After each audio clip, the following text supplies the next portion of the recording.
As we near the end of Breast Cancer Awareness Month, we're taking a closer look at a surgery we've been hearing more about. Double mastectomies. Are they life-saving or too drastic? The answer is different for everyone. Tonight, our special report takes us behind the decision some women are making. Amy Robach, Samantha Harris, Angelina Jolie, all undergoing mastectomies in the last 18 months, but for different reasons. We're hearing the word stronger, and you are being so strong today, Amy Robach. We watched Robach's diagnosis play out on television. Last October, the Good Morning America anchor got a mammogram on air. Then the news that shook her to the core, breast cancer. I have decided to have a bilateral mastectomy. I'm going to be very aggressive. I'm 40 years old. You've also chosen to do a bilateral mastectomy. I have. For me, it came down to percentages. The red carpet correspondent got her diagnosis in the spring. By May, she too had the surgery. Jolie went public with an op-ed in the New York Times. In May 2013, she told us about her faulty BRCA1 gene that upped her likelihood of breast cancer to 87%. Her mother died of ovarian cancer at 56. Jolie's genetic mutation put her at increased risk for both. With no sign of the disease, she took proactive measures. Though much was made of her double mastectomy, she penned the piece to shine her spotlight on genetic testing. The Angelina Jolie effect has been long-lasting and global. A study published in the journal Breast Cancer Research in September 2014 shows the impact it's having in the UK.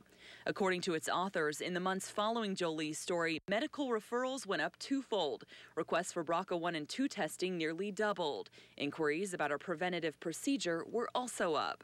Here in the U.S., another milestone. Just 1 month after her op-ed, a historic Supreme Court ruling. Jolie had written about the $3,000 cost of testing and how it was out of reach for many women. In a unanimous decision, the justices barred the patent on human genes.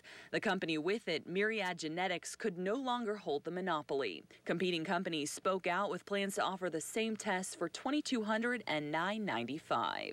Even so, only about 1 in 10 breast cancer cases results from genetic mutations, and not every family history falls into the Jolie gene category. Vicki and Avery Hessheimer and Jerry Luff know the disease far too well. 3 generations of Lincoln women with extensive ties to cancer. When it's you, when it hits home, it is a shock. Luft lost her mother to breast cancer at 10. Her aunt had it too. Her sister survived it, but ovarian cancer took another sibling. Her blood test for BRCA gene mutations came back negative. Still, she was diagnosed Memorial Day last year. Someone says, there's a bee on you, and you go, get it off, get it off. That's what I felt like, get the cancer out of me, whatever it takes. Luft had seen so many mastectomies in her lifetime, getting hers almost felt second nature. That was not the frightening thing. Cancer in my body was frightening. But this follow-up appointment isn't for her. It's for her daughter. It was really starting to sink in, okay, this could be my life. Hessheimer saw cancer as her reality, and she wanted to take control. So like Jolie, she opted for a preventative bilateral mastectomy. I'd already had 1 lumpectomy. I had, I don't know how many biopsies I've had done. And that anticipation and that anxiety, I was so tired of. Going under the knife October 13th wasn't easy. Got some bruising, but that's just really to be expected at this point. It took me another year before I finally went through with it because it was that hard. And it's not without risk. Short term, you can see bleeding or infection, fluid, delayed healing, and scar tissue. In the long run, you could lose sensation or develop body image depression. And there's no guarantee breast cancer won't develop because it's impossible to remove every last cell. We can drop the risks 80–90%, but we're not going to get it to zero. Right breast, left breast, our bottom line is everything's negative for anything atypical, certainly negative for anything malignant. Dr. Norris, the general surgeon for both mother and daughter, says it's an approach that's not right for everyone. In some cases, other forms of treatment may be best. As for whether the publicity has caused a spike in mastectomies in his office, I don't see it as being on the increase.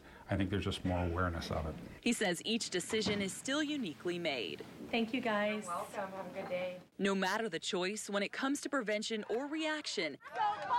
Look at you guys! increased knowledge and support may be key to fighting this disease.